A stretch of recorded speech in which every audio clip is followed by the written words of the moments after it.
Título sexto del Trabajo y de la Previsión Social. Artículo 123. Toda persona tiene derecho al trabajo digno y socialmente útil. Al efecto, se promoverán la creación de empleos y la organización social de trabajo, conforme a la ley. El Congreso de la Unión, sin contravenir a las bases siguientes, deberá expedir leyes sobre el trabajo, las cuales regirán: a. Entre los obreros, jornaleros, empleados domésticos, artesanos y de una manera general, todo contrato de trabajo. Y la duración de la jornada máxima será de 8 horas. 2. La jornada máxima de trabajo nocturno será de 7 horas. Quedan prohibidas incorruptible. las labores insalubres o peligrosas, el trabajo nocturno industrial y todo otro trabajo después de las 10 de la noche, de los menores de 16 años. 3. Queda prohibida la utilización del trabajo de los menores de 15 años. Los mayores de esta edad y menores de 16 tendrán como jornada máxima la de 6 horas. 4. Por cada 6 días de trabajo deberá disfrutar el operario de un día de descanso, cuando menos. V. Las mujeres durante el embarazo no realizarán trabajos que exijan un esfuerzo considerable y signifiquen un peligro para su salud en relación con la gestación. Gozarán forzosamente de un descanso de 6 semanas anteriores a la fecha fijada aproximadamente para el parto y 6 semanas posteriores al mismo, debiendo percibir su salario íntegro y conservar su empleo y los derechos que hubieren adquirido por la relación de trabajo. En el periodo de lactancia tendrán 2 descansos extraordinarios por día, de media hora cada uno para alimentar a sus hijos. B. Los salarios mínimos que deberán disfrutar los trabajadores serán generales o profesionales. Los primeros regirán en las áreas geográficas que se determinen, los segundos se aplicarán en ramas determinadas de la actividad económica o en profesiones, oficios o trabajos especiales. El salario mínimo no podrá ser utilizado como índice, unidad, base, medida o referencia para fines ajenos a su naturaleza. Los salarios mínimos generales deberán ser suficientes para satisfacer las necesidades normales de un jefe de familia en el orden material, social y cultural, y para proveer a la educación obligatoria de los hijos. Los salarios mínimos profesionales se fijarán considerando, además, las condiciones de las distintas actividades económicas. Los salarios mínimos se fijarán por una comisión nacional integrada por representantes de los trabajadores, de los patrones y del gobierno, la que podrá auxiliarse de las comisiones especiales de carácter consultivo que considere indispensables para el mejor desempeño de sus funciones. 7. Para trabajo igual debe corresponder salario igual, sin tener en cuenta sexo ni nacionalidad. 8. El salario mínimo quedará exceptuado de embargo, compensación o descuento. 9. Los trabajadores tendrán derecho a una participación en las utilidades de las empresas, regulada de conformidad con las siguientes normas. A. Una comisión nacional, integrada con representantes de los trabajadores, de los patronos y del gobierno, fijará el porcentaje de utilidades que deba repartirse entre los trabajadores. B. La Comisión Nacional practicará las investigaciones y realizará los estudios necesarios y apropiados para conocer las condiciones generales de la economía nacional. Tomará asimismo en consideración la necesidad de fomentar el desarrollo industrial del país, el interés razonable que debe percibir el capital y la necesaria reinversión de capitales. C. La misma comisión podrá revisar el porcentaje fijado cuando existan nuevos estudios e investigaciones que los justifiquen. D. La ley podrá exceptuar de la obligación de repartir utilidades a las empresas de nueva creación durante un número determinado y limitado de años, a los trabajos de exploración y a otras actividades cuando lo justifique su naturaleza y condiciones particulares. E. Para determinar el monto de las utilidades de cada empresa se tomará como base la renta gravable de conformidad con las disposiciones de la Ley del Impuesto sobre la Renta. Los trabajadores podrán formular ante la oficina correspondiente de la Secretaría de Hacienda y Crédito Público las objeciones que juzguen convenientes, ajustándose al procedimiento que determine la ley. F. El derecho de los trabajadores a participar en las utilidades no implica la facultad de intervenir en la dirección o administración de las empresas. X, el salario deberá pagarse precisamente en moneda de curso legal, no siendo permitido hacerlo efectivo con mercancías, ni con vales, fichas o cualquier otro signo representativo con que se pretenda sustituir la moneda. 11. Cuando, por circunstancias extraordinarias deban aumentarse las horas de jornada, se abonará como salario por el tiempo excedente un 100% más de lo fijado para las horas normales. En ningún caso el trabajo extraordinario podrá exceder de 3 horas diarias ni de 3 veces consecutivas. Los menores de 16 años no serán admitidos en esta clase de trabajos. 12. Toda empresa agrícola, industrial, minera o de cualquier otra clase de trabajo estará obligada, según lo determinen las leyes reglamentarias, a proporcionar a los trabajadores habitaciones cómodas e higiénicas. Esta obligación se cumplirá mediante las aportaciones que las empresas hagan a un Fondo Nacional de la Vivienda a fin de constituir depósitos en favor de sus trabajadores y establecer un sistema de financiamiento que permita otorgar a estos crédito barato y suficiente para que adquieran en propiedad tales habitaciones. Se considera de utilidad social la expedición de una ley para la creación de un organismo integrado por representantes del gobierno federal, de los trabajadores y de los patrones, que administre los recursos del Fondo Nacional de la Vivienda. Dicha ley regulará las formas y procedimientos conforme a los cuales los trabajadores podrán adquirir en propiedad las habitaciones antes mencionadas. Las negociaciones a que se refiere el párrafo primero de esta fracción, situadas fuera de las poblaciones, están obligadas a establecer escuelas, enfermerías y demás servicios necesarios a la comunidad. Además, en esos mismos centros de trabajo, cuando su población exceda de 200, SIC-DOF 9 de enero de 1978, habitantes, deberá reservarse un espacio de terreno, que no será menor de 5.000 metros cuadrados, para el establecimiento de mercados públicos, instalación de edificios destinados a los servicios municipales y centros recreativos. Queda prohibido en todo centro de trabajo el establecimiento de expendios de bebidas embriagantes y de casas de juego de azar. 13. Las empresas, cualquiera que sea su actividad, estarán obligadas a proporcionar a sus trabajadores capacitación o adiestramiento para el trabajo. La ley reglamentaria determinará los sistemas, métodos y procedimientos conforme a los cuales los patrones deberán cumplir con dicha obligación. 14. Los empresarios serán responsables de los accidentes del trabajo y de las enfermedades profesionales de los trabajadores, sufridas con motivo o en ejercicio de la profesión o trabajo que ejecuten. Por lo tanto, los patronos deberán pagar la indemnización correspondiente, según que haya traído como consecuencia la muerte o simplemente incapacidad temporal o permanente para trabajar, de acuerdo con lo que las leyes determinen. Esta responsabilidad subsistirá aún en el caso de que el patrono contrate el trabajo por un intermediario.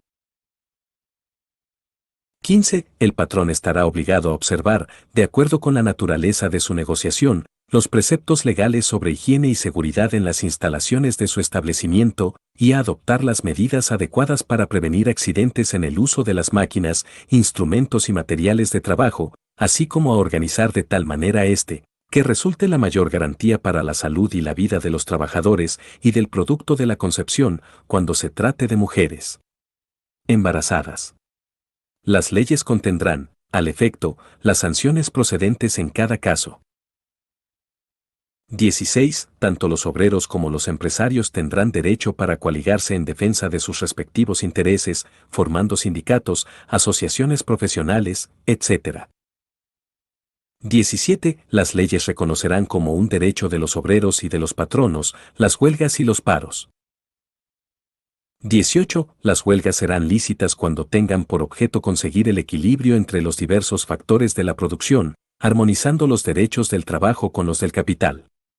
En los servicios públicos será obligatorio para los trabajadores dar aviso, con 10 días de anticipación, a los tribunales laborales de la fecha señalada para la suspensión del trabajo. Las huelgas serán consideradas como ilícitas únicamente cuando la mayoría de los huelguistas ejerciera actos violentos contra las personas o las propiedades, o en caso de guerra, cuando aquellos pertenezcan a los establecimientos y servicios que dependan del gobierno. Cuando se trate de obtener la celebración de un contrato colectivo de trabajo, se deberá acreditar que se cuenta con la representación de los trabajadores. 19. Los paros serán lícitos únicamente cuando el exceso de producción haga necesario El suspender el incorruptible. trabajo para mantener los precios en un límite costeable, previa aprobación de los tribunales laborales. 20. La resolución de las diferencias o los conflictos entre trabajadores y patrones estará a cargo de los tribunales laborales del Poder Judicial de la Federación o de las entidades federativas, cuyos integrantes serán designados atendiendo a lo dispuesto en los artículos 94, 97, 116 fracción 3 y 122 apartado A, fracción 4 de esta Constitución, según corresponda, y deberán contar con capacidad y experiencia en materia laboral. Sus sentencias y resoluciones deberán observar los principios de legalidad, imparcialidad, transparencia, autonomía e independencia. Antes de acudir a los tribunales laborales, los trabajadores y patrones deberán asistir a la instancia conciliatoria correspondiente. En el orden local, la función conciliatoria estará a cargo de los centros de conciliación, especializados e imparciales que se instituyan en las entidades federativas. Dichos centros tendrán personalidad jurídica y patrimonio propios. Contarán con plena autonomía técnica, operativa, presupuestaria, de decisión y de gestión. Se regirán por los principios de certeza, independencia, legalidad, imparcialidad, confiabilidad, eficacia, objetividad, profesionalismo, transparencia y publicidad. Su integración y funcionamiento se determinará en las leyes locales. La ley determinará el procedimiento que se deberá observar en la instancia conciliatoria. En todo caso, la etapa de conciliación consistirá en una sola audiencia obligatoria, con fecha y hora debidamente fijadas de manera expedita. Las subsecuentes audiencias de conciliación solo se realizarán con el acuerdo de las partes en conflicto. La ley establecerá las reglas para que los convenios laborales adquieran condición de cosa juzgada, así como para su ejecución. En el orden federal, la función conciliatoria estará a cargo de un organismo descentralizado. Al organismo descentralizado le corresponderá además el registro de todos los contratos colectivos de trabajo y las organizaciones sindicales, así como todos los procesos administrativos relacionados. El organismo descentralizado a que se refiere el párrafo anterior contará con personalidad jurídica y patrimonio propios, plena autonomía técnica, operativa, presupuestaria, de decisión y de gestión. Se regirá por los principios de certeza, independencia, legalidad, imparcialidad, confiabilidad, eficacia, objetividad, profesionalismo, transparencia y publicidad. Su integración y funcionamiento se determinará en la ley de la materia. Para la designación del titular del organismo descentralizado a que se refiere el párrafo anterior, el Ejecutivo Federal someterá una terna a consideración de la Cámara de Senadores, la cual, previa comparecencia de las personas propuestas, realizará la designación correspondiente. La designación se hará por el voto de las 2/3 partes de los integrantes de la Cámara de Senadores presentes, dentro del improrrogable plazo de 30 días. Si la Cámara de Senadores no resolviere dentro de dicho plazo, ocupará el cargo aquel que, dentro de dicha terna, designe el Ejecutivo Federal. En caso de que la Cámara de Senadores rechace la totalidad de la terna propuesta, el Ejecutivo Federal someterá una nueva, en los términos del párrafo anterior. Si esta segunda terna fuere rechazada, ocupará el cargo la persona que dentro de dicha terna designe el Ejecutivo Federal. El nombramiento deberá recaer en una persona que tenga capacidad y experiencia en las materias de la competencia del organismo descentralizado, que no haya ocupado un cargo en algún partido político, ni haya sido candidato a ocupar un cargo público de elección popular en los 3 años anteriores a la designación, y que goce de buena reputación y no haya sido condenado por delito doloso. Asimismo, deberá cumplir los requisitos que establezca la ley. Desempeñará su encargo por periodos de 6 años y podrá ser reelecto por una sola ocasión. En caso de falta absoluta, el sustituto será nombrado para concluir el periodo respectivo. Solo podrá ser removido por causa grave en los términos del título 4 de esta Constitución y no podrá tener ningún otro empleo, cargo o comisión, con excepción de aquellos en que actúen en representación del organismo y de los no remunerados en actividades docentes, científicas, culturales o de beneficencia. 21. Si el patrono se negare a someter sus diferencias al arbitraje o a cumplir con la resolución, se dará por terminado el contrato de trabajo y quedará obligado a indemnizar al obrero con el importe de 3 meses de salario, además de la responsabilidad que le resulte del conflicto. Esta disposición no será aplicable en los casos de las acciones consignadas en la fracción siguiente. Si la negativa fuere de los trabajadores, se dará por terminado el contrato de trabajo. 22. El patrono que despida a un obrero sin causa justificada o por haber ingresado a una asociación o sindicato, o por haber tomado parte en una huelga lícita, estará obligado, a elección del trabajador, a cumplir el contrato o a indemnizarlo con el importe de 3 meses de salario. La ley determinará los casos en que el patrono podrá ser eximido de la obligación de cumplir el contrato mediante el pago de una indemnización. Igualmente tendrá la obligación de indemnizar al trabajador con el importe de 3 meses de salario, cuando se retire del servicio por falta de probidad del patrono o por recibir de él malos tratamientos, ya sea en su persona o en la de su cónyuge, padres, hijos o hermanos. El patrono no podrá eximirse de esta responsabilidad cuando los malos tratamientos provengan de dependientes o familiares que obren con el consentimiento, SIC de OF 21 de noviembre de 1962, o tolerancia de él. 22 bis. Los procedimientos y requisitos que establezca la ley para asegurar la libertad de negociación colectiva y los legítimos intereses de trabajadores y patrones deberán garantizar, entre otros, los siguientes principios. A. Representatividad de las organizaciones sindicales, y B. Certeza en la firma, registro y depósito de los contratos colectivos de trabajo. Para la resolución de conflictos entre sindicatos, la solicitud de celebración de un contrato colectivo de trabajo y la elección de dirigentes, el voto de los trabajadores será personal, libre y secreto. La ley garantizará el cumplimiento de estos principios. Con base en lo anterior, para la elección de dirigentes, los estatutos sindicales podrán, de conformidad con lo dispuesto en la ley, fijar modalidades procedimentales aplicables a los respectivos procesos. 23. Los créditos en favor de los trabajadores por salario o sueldos devengados en el último año, y por indemnizaciones, tendrán preferencia sobre cualquiera otros en los casos de concurso o de quiebra. XIP, de las deudas contraídas por los trabajadores a favor de sus patronos, de sus asociados, familiares o dependientes, solo será responsable el mismo trabajador, y en ningún caso y por ningún motivo se podrá exigir a los miembros de su familia, ni serán exigibles dichas deudas por la cantidad excedente del sueldo del trabajador en un mes. 25. El servicio para la colocación de los trabajadores será gratuito para estos, ya se efectúe por oficinas municipales, bolsas de trabajo o por cualquier otra institución oficial o particular. En la prestación de este servicio se tomará en cuenta la demanda de trabajo y, en igualdad de condiciones, tendrán prioridad quienes representen la única fuente de ingresos en su familia. 26. Todo contrato de trabajo celebrado entre un mexicano y un empresario extranjero deberá ser legalizado por la autoridad municipal competente y visado por el cónsul de la nación a donde el trabajador tenga que ir, en el concepto de que además de las cláusulas ordinarias, se especificará claramente que los gastos de repatriación quedan a cargo del empresario contratante. 27. Serán condiciones nulas y no obligarán a los contrayentes, aunque se expresen en el contrato. A. Las que estipulen una jornada inhumana por lo notoriamente excesiva, dada la índole del trabajo.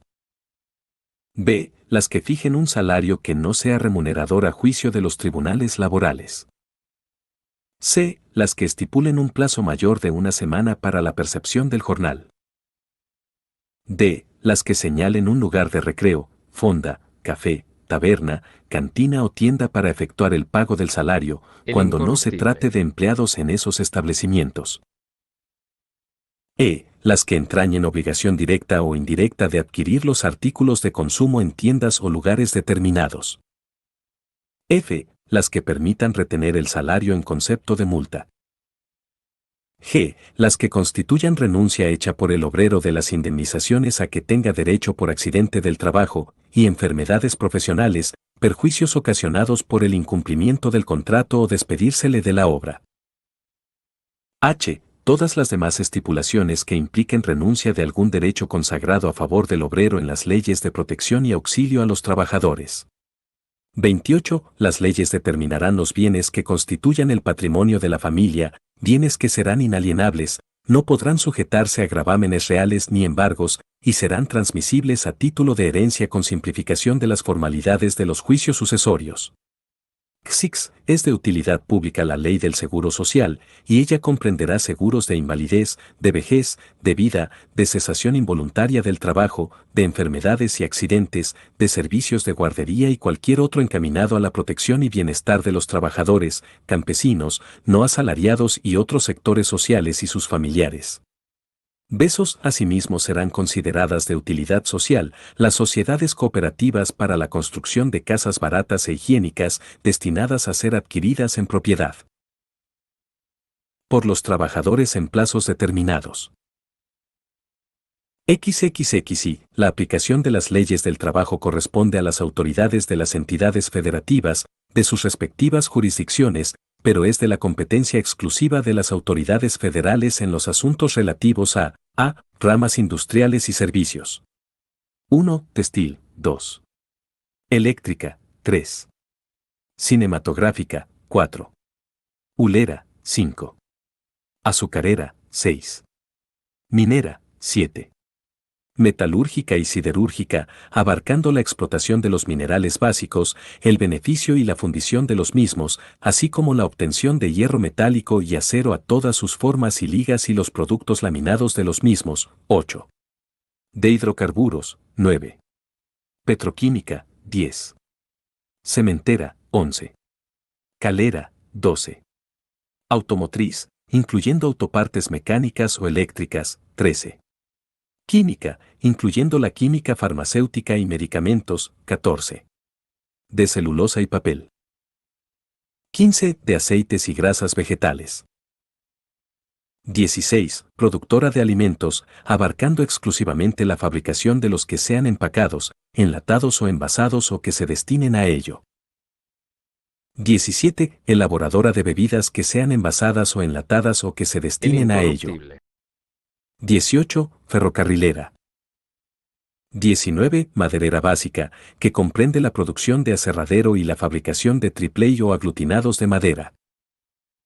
20. Vidriera, exclusivamente por lo que toca a la fabricación de vidrio plano, liso o labrado, o de envases de vidrio, y 21. Tabacalera, que comprende el beneficio o fabricación de productos de tabaco.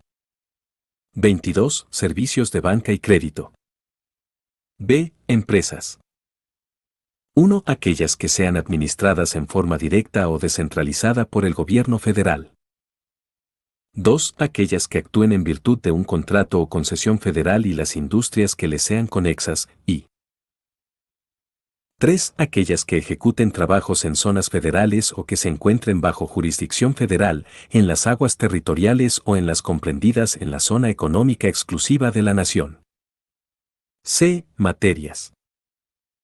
1. El registro de todos los contratos colectivos de trabajo y las organizaciones sindicales, así como todos los procesos administrativos relacionados. 2. La aplicación de las disposiciones de trabajo en los asuntos relativos a conflictos que afecten a dos o más entidades federativas. 3. Contratos colectivos que hayan sido declarados obligatorios en más de una entidad federativa. 4. Obligaciones patronales en materia educativa, en los términos de ley, y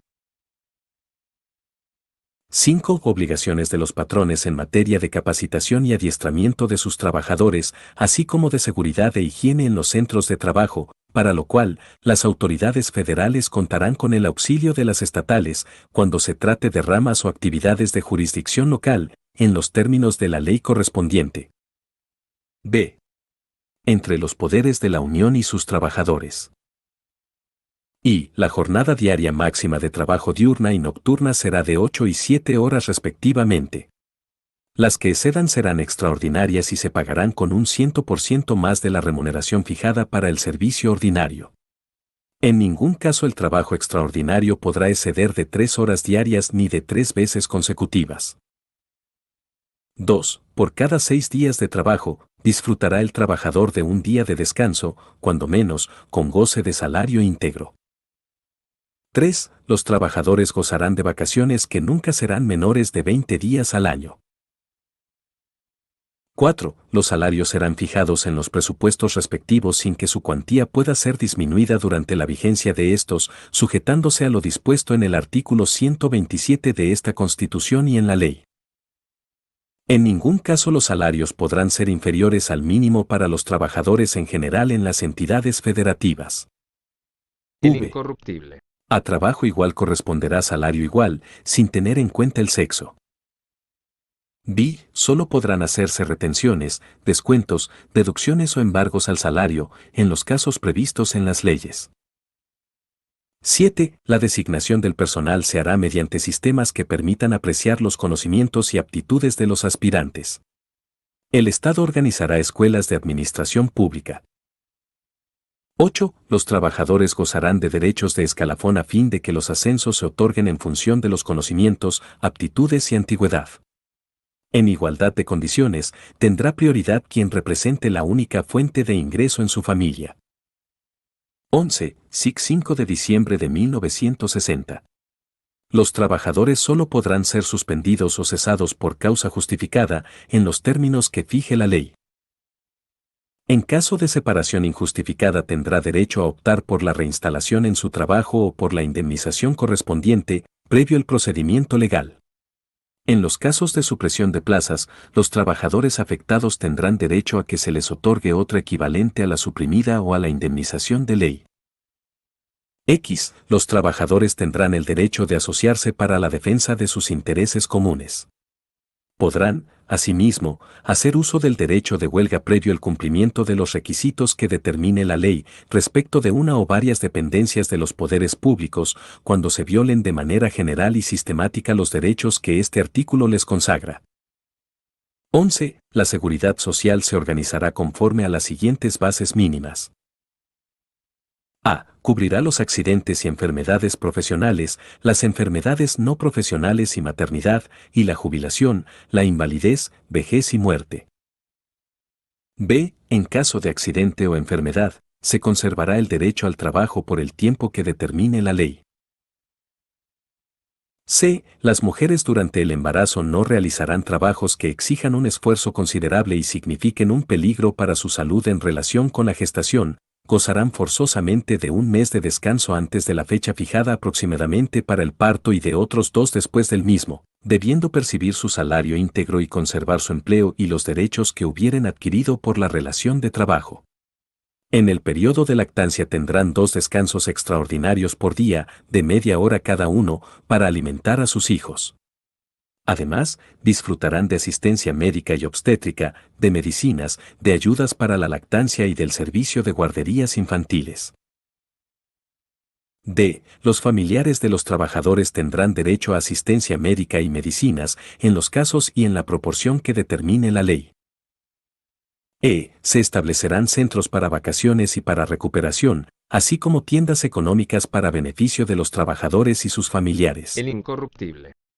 F. Se proporcionarán a los trabajadores habitaciones baratas en arrendamiento o venta, conforme a los programas previamente aprobados.